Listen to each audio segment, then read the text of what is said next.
Hi friends, कसे आहेत तुम्ही सगळे?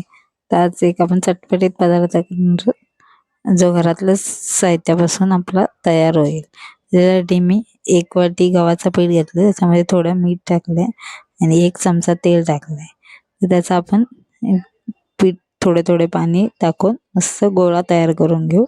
तर जर तुमच्याकडे चपातीचं पीठ उरलेलं असेल तर त्या चपातीचं पण तो पीठ तुम्ही यासाठी उपयोग करू शकता, किंवा नसेल तर असा पिठाचा गोळा तयार करून घेऊन याच्यावर मी आता बघा पीठ मग याच्यावर 1 चमचा तेल टाकलंय. ते तेल थोडं मॅश करून असा गोळा आपण ठेवून देऊया.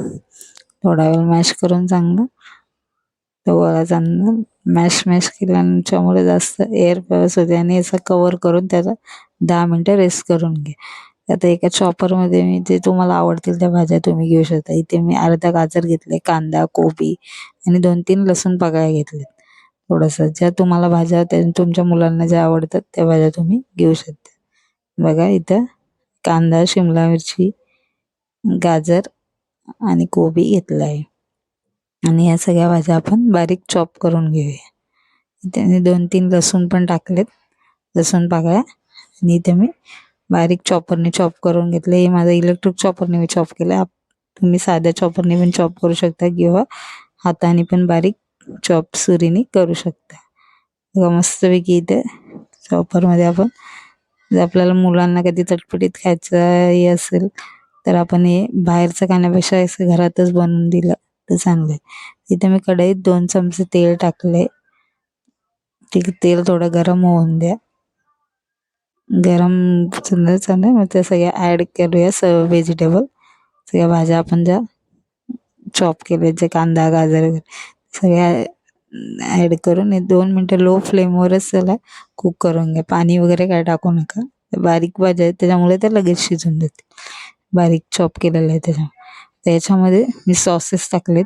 चिली सॉस, सोया सॉस 1 चमचा. तुमच्या आवडीप्रमाणे तुम्ही सॉसेस टाकू शकता याच्यामध्ये. जर तुम्हाला कमी चीज पाहिजे तर कमी टाका. थोडे याच्यामध्ये अर्धा चमचा व्हिनेगर पण टाका. जर चायनीज आपण बाहेर खाण्यापेक्षा असंच घरी भाज्यांपासून आपण बनवू शकतो. इथे अर्धा चमचा मी काळी मिरी पावडर टाकलेली आहे आणि याचं 2-3 मिनटं चांगले शिजवून घे. थोडं मीठ टाकले.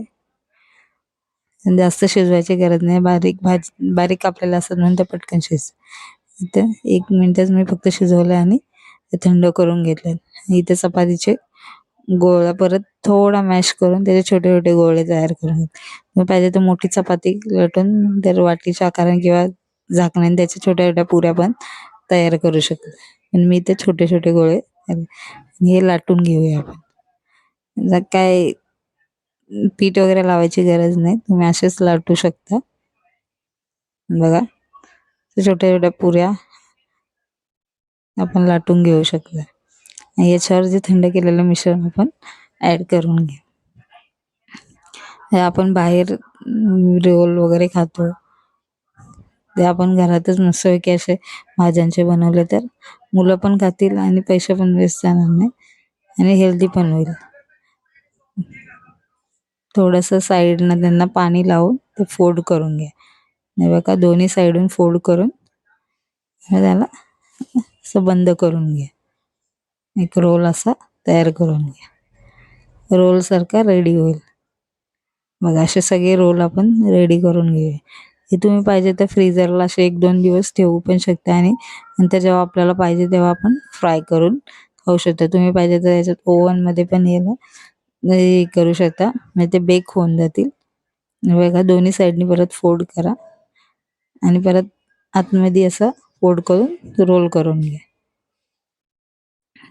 जे बाहेरचे आपले रोल खाण्यापेक्षा हे असे घरी मुलांना कमी याच्यात आणि पटकन आपण बनवून देऊ शकतो. सगळे मी बनवून घेतले. आता इथे गरम तेलात आपण हे फ्राय करून घेऊया. गरम तेल गेले आपण मीडियम फ्लेमवर गोल्डन फ्राय हे करून घ्या.